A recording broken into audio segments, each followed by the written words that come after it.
ഇതര സംസ്ഥാന തൊഴിലാളികൾക്കിടയിൽ കുറ്റകൃത്യങ്ങൾ വർദ്ധിക്കുന്ന സാഹചര്യത്തിൽ നടപടികൾ ആരംഭിച്ച് തദ്ദേശ സ്വയംഭരണ സ്ഥാപനങ്ങൾ.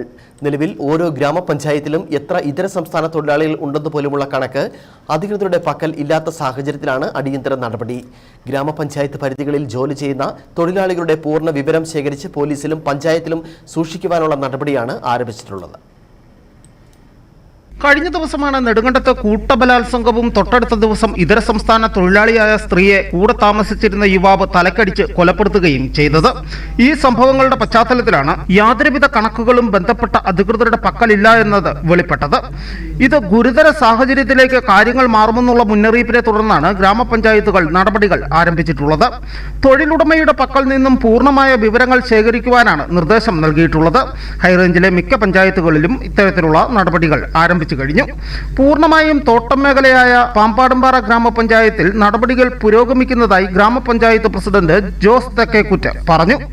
ശക്തമായ നടപടി തന്നെ സ്വീകരിക്കാനാണ് തീരുമാനിച്ചിരിക്കുന്നത്. കാരണം അന്യസംസ്ഥാന തൊഴിലാളികളുടെ അക്രമം വർദ്ധിച്ചു വരികയാണ്. അന്യസംസ്ഥാന തൊഴിലാളികൾക്ക് ഇവിടെ തൊഴിൽ കൊടുക്കുന്നതിനോ അവരിവിടെ തൊഴിൽ ചെയ്യുന്നതിനോ ഒന്നും നമുക്ക് യാതൊരു വിരോധമില്ല. പക്ഷേ ഇതുപോലെ അക്രമം കൂടി വന്നാൽ അതിന് ശക്തമായ നടപടി എടുത്തേ പറ്റുള്ളൂ. നെടുങ്കണ്ടത്ത് ഒരു കൂട്ടബലാത്സംഗം നടന്നു. അത് കഴിഞ്ഞ് പിറ്റേ ദിവസം കോമ്പിയാറ്റിൽ ഒരാൾ തല്ലിക്കൊന്നു.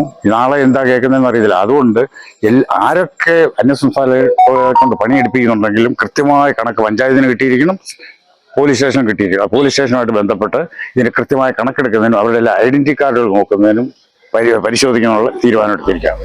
ഇതിനോടൊപ്പം വിവിധ പോലീസ് സ്റ്റേഷനുകൾ കേന്ദ്രീകരിച്ചും ഇതര സംസ്ഥാന തൊഴിലാളികളുടെ വിവരങ്ങൾ ശേഖരിച്ചു വരികയാണ്. News bureau, Udumbanchola.